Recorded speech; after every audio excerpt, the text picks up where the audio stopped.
Muted. webinar. You can see that it says Series 1, Episode 1. That's because we plan many, many more of these. So join us up at Twitter or hook up with me on LinkedIn and you'll get notifications. So to get started, in today's crazy busy environment, it's really difficult to take a minute to think. The 15-minute Superb Sourcing webinar series quickly focuses on a single concept to help you be more efficient and effective at your job, gain influence and respect in the organization, and improve your own earning potential. I'm your host, Matt Miller. From my career as a corporate purchasing manager to founder of K2 Sourcing and CEO, I've helped negotiate over 1,000 deals between procurement leaders and suppliers. I've also been with my wife for 21 years as of this Wednesday, and so that could significantly increase that number, although those are really nice negotiations. Negotiating is really part of everyday life, but today we'll put a little bit of a spin on it and talk about the topic to discuss negotiation styles as related to eRFx and reverse auctions specifically. To do that, we will first start by reviewing the 4 common negotiation styles buyers and sellers utilize. Then we'll examine the interaction between the parties, in this case the buyers and the sellers. And in conclusion, we'll review how adding in these different tools impacts perception. We're really going to cover this in about 11 minutes. So if you take away one idea today, it's that you should choose the tactics and strategies you apply intentionally with the goal to maximize the value of the negotiation. If you have questions, we'll handle them at the end. So let's get started.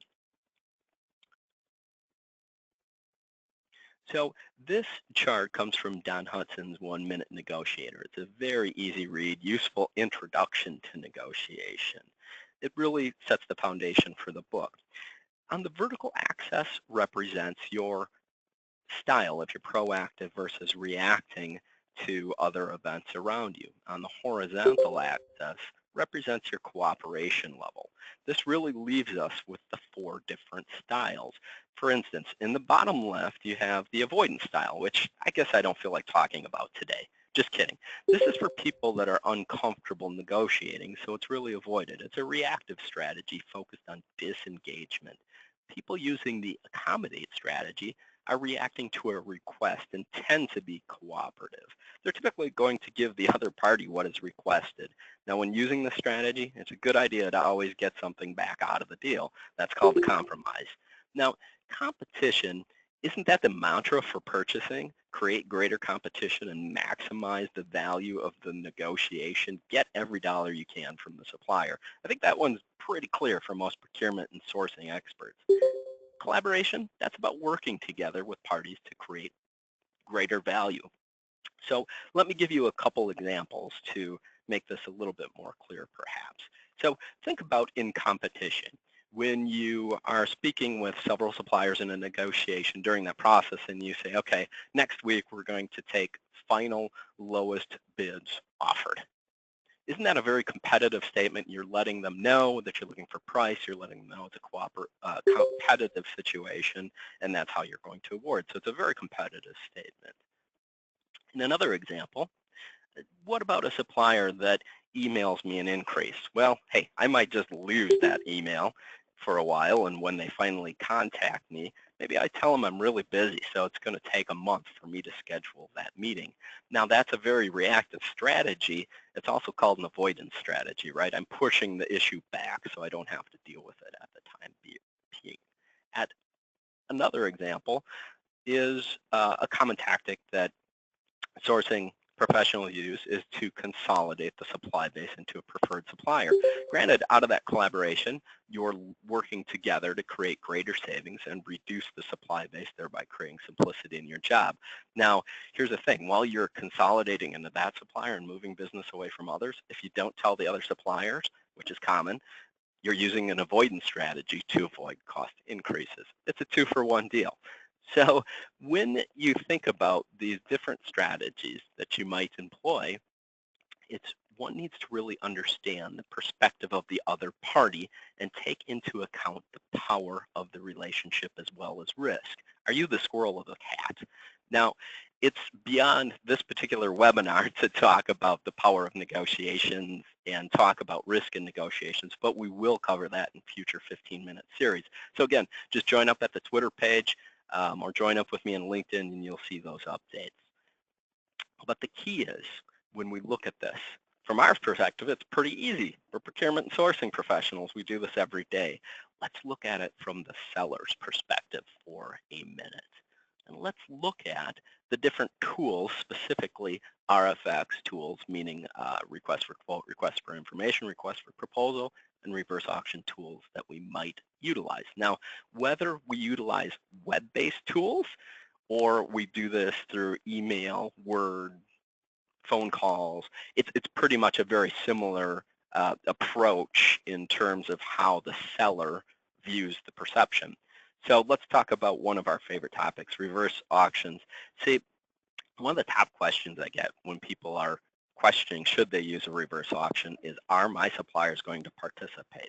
Why do you think buyers are asking that question? Well, there's been a lot of sellers out there that want to say they will not participate. And why is that? Well, because auctions are extremely competitive and viewed as non-cooperative from the seller's perspective. It's scary for them. It's a lot of pressure, and they don't feel like they can use their relationship to leverage their differentiating factors. So sometimes some of these incumbents will even take the approach to say, well, let me submit quotes offline. Remember, we talked about interactions.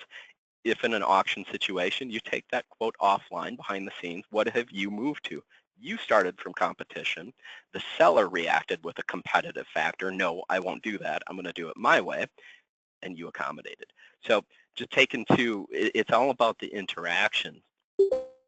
Now, to a salesperson, we can also look at different factors like eRFx.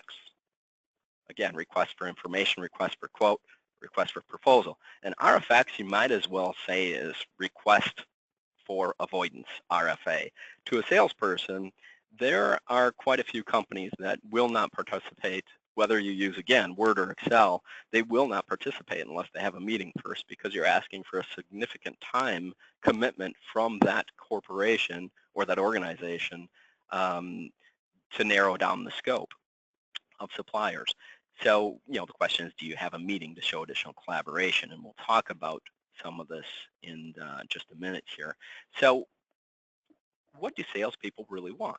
Salespeople want meetings, right? That's where they want to start. They want to start in a highly collaborative environment. They want to meet not only the buyer, which they're many times assigned to, they want to meet with all the decision leaders. They want to meet the top leaders. Salespeople are trained to start at CFOs, CPOs, CFOs. They're trained to start at the C-level and work down and network in the organization.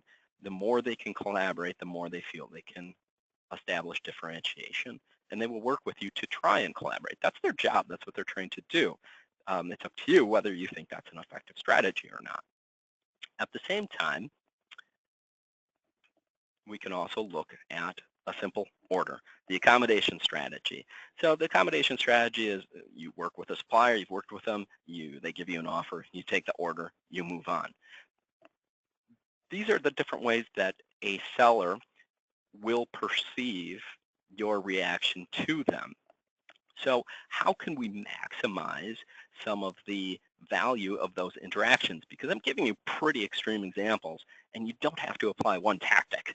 For instance, when running auctions and eRFx's, it's very common to meet with the suppliers up front, give them a promise of shortlisting, letting them know that you're collecting information so that you can move to talking only with the best few and spend the maximum amount of time. So what have you done there? You've taken what's seen as a low cooperation approach, and you're trying to move it on the spectrum of high cooperation. At the same time, you can move the other way. When it's a highly collaboration process, you can simply say statements to move it towards competition. So if you're really meeting with one supplier, you can say, well, I have meetings with several other suppliers, or you can let them know that this might result in other actions in the future that are more competitive, thereby taking that collaborative approach and sprinkling in a little bit less cooperation, letting them know that competition, letting the perception know that you're willing to move towards competition. At the same time, great organizations also move from reactive to proactive, or they utilize these strategies where it makes sense. So for instance, organizations that have very scheduled strategic sourcing and category review, contract review schedules that have collaborative meetings for value engineering set up in their organization with suppliers to create more value. They're being very proactive. They're going after a specific outcome and pulling their suppliers in. At the same time, sometimes it makes sense to be a little more reactive. Let's think about this. Does it really make sense to work on a $50 a year increase when your resources have barely enough time to work on $1 million opportunities? Of course not. You're going to focus on those $1 million. So sometimes the avoidance and accommodation strategy makes sense as well. So what I would say in conclusion is, as I stated, if you take away one idea, is that you want to intentionally, and let me repeat that, you want to intentionally apply the tactics and strategies with the goal to maximize the value of the negotiation. The tools you are using when you enter into that negotiation create very specific perceptions with the other party. Use it to your advantage. Thank you. I'll turn on here the ability to chat and answer questions. So let's see. Do we have any questions today?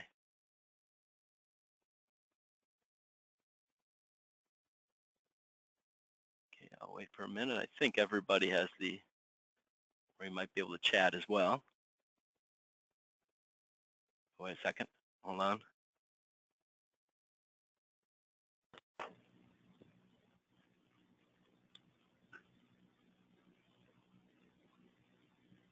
Can you hear me? This is Tony Dice from Jackman Stamping. Sure, Tony, I can hear you now. Excellent. With reverse auction, I know that you've helped us with some understanding of that. But the big thing for us is we're so niche in what we do that it's difficult for us to put a lot of time into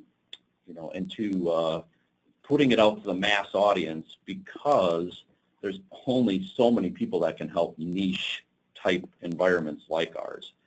How do we kind of look at a blend of the two, of both request for quote and reverse auction? Well, good question. So in that case, I mean, when there's a reverse auction, when you're doing that, especially when you're doing it through an online reverse auction versus, manual spreadsheets, the first thing you have to be sure of is that there is competition within the marketplace. So the auction, I would say, is a highly competitive negotiation, may not be the right strategy to apply if the competition doesn't exist. If you think there is competition out there and you're really just trying to understand, like you said, their capabilities, to see how many really can service you, you could start with more of an eRFx and a few meetings and then move that into an auction. That's a really common methodology. Is you don't tell them up front it's going to be an auction. You handle all the qualitative and get a feel for the market and then move it towards more of a competitive review as you go. Excellent. Thank you. Any other? Yeah, you're welcome. Any other questions out there? Thank you, Tony. Certainly happy to field them. Or you can send a chat request if you want. I think that works too.